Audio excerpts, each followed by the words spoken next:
तो पहले आते हैं प्रॉपर्टीज ऑफ चार्ज। ठीक है, चार्ज का सिंबल क्या होता है? क्यू। ठीक है, तो तुमने फिजिक्स में पढ़ा होगा क्लास 10th में, Q, capital Q equal to N into E. पढ़ा है? हाँ भैया। ठीक है, तो ई क्या होता है? ई एक पे एक इलेक्ट्रॉन का चार्ज है। एन, अगर एन नंबर, एन क्या है? N is number of electrons. Number. ठीक है, तो अगर N is number of electrons तो टोटल चार्ज क्या हो जाएगा? Capital Q. अब देखो एक बहुत इंपॉर्टेंट पॉइंट आता है। क्या पॉइंट आता है वो? Note, charge is quantized.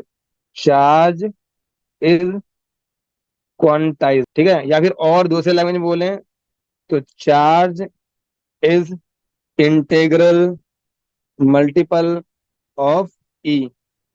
अब देखो इसका मतलब क्या है, what is meaning of quantized या फिर इंटीग्रल मल्टीपल ऑफ ई?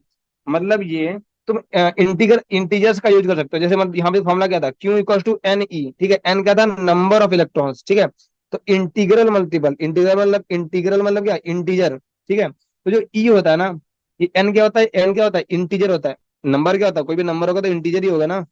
ठीक है, तो जो तुम्हारा चार्ज होता है वो इंटीग्रल मल्टीपल होता है। ठीक है, इंटीग्रल मल्टीपल होता है किसका? ई का। ठीक है, यानी तुम्हारा ये जो ई है, ठीक है, स्मॉलेस्ट चार्ज है। ठीक है, यानी तुम किसी भी चार्ज पार्टिकल के चार्ज को ई के फॉर्म में रिप्रेजेंट कर सकते हो। कैसे? Q equals to N into E. यानी अगर किसी पर टोटल चार्ज मान लो कैपिटल क्यू है, तो अब तुमको पता करना है इसमें कितने कितने इलेक्ट्रॉन्स होंगे। तो ई से डिवाइड करोगे तो एग्जैक्ट जो आता है वो नंबर आता है, वो सिंपल इंटीजर होगा। ठीक है, तो इसे हमको बता, इसी को बोलते हैं चार्ज क्वांटाइज्ड है। क्वांटाइज मतलब वो किसी का इंटीग्रल मल्टीपल है। ठीक है, तो इस पॉइंट का मतलब ये है। दूसरा पॉइंट, तुमको पता है चार्ज कितने टाइप के होते हैं? दो टाइप के होते हैं चार्ज, और ऑफ टू टाइप्स। कौन कौन से? पॉजिटिव, दूसरा नेगेटिव। ठीक है, अब देखो। न्यूट्रल। हाँ नहीं, चार्ज तो दो ही टाइप के होते हैं ना, पॉजिटिव नेगेटिव। न्यूट्रल को चार्ज थोड़े बोलेंगे हम। और तो ऑलरेडी बता चुका हूँ कि ई कितना होगा, मतलब यहाँ पे ई कितना होगा, यहाँ पे ई होगा प्लस का 1.6 into 10 to the power -19 coulomb. यहाँ पे ई कितना होगा? माइनस का 1.6 into 10 to the power -19 coulomb. ठीक है, इसका मतलब क्या होता है? जो चार्ज ऑफ इलेक्ट्रॉन होता है, चार्ज ऑफ प्रोटॉन होता है, वो इक्वल होता है, बट डिफरेंस क्या होता है? साइन का। ठीक है, एक पे पॉजिटिव होता है और क्या होता है? निगेटिव होता है। और देखो तीसरा प्रॉपर्टी क्या होगा उस चार्ज का? जो चार्ज होता है ना, ये स्केलर क्वांटिटी होता है चार्ज। ठीक है, चार्ज इज स्केलर क्वांटिटी। तो अब देखो, अब हम देखेंगे कि अब हम फोर्स का कैलकुलेशन देखेंगे। तो तुमने शायद 9th में जब ग्रेविटेशन पढ़ा होगा ना, ग्रेविटेशन चैप्टर, तो तुमने ग्रेविटेशनल फोर्स क्या होता है? G m1 m2 M upon R square, ये आर पढ़ा है ना? स्क्वायर। हाँ भैया पढ़ा है।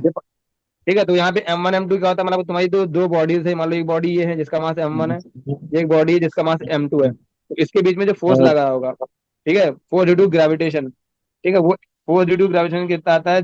G m1 m2 upon R square आता है। ठीक है, ये तुमने पढ़ा है ना? देखो इसके हाँ सिमिलर ही, भैया। अगर तुम्हारे दो चार्ज होते हैं, दो चार्ज होते हैं, ये तुम्हारा चार्ज मान लो ये Q1 है, ये चार्ज मान लो तुम्हारा क्यू Q2 टू है। है। ठीक है, तो इनके बीच में जो फोर्स आएगा, फोर्स जो आएगा, वो फोर्स होता इक्वल टू है Q. K Q1 A Q Q2 one upon R square. R square. ठीक है, तो जो फोर्स होता है क्या होता है?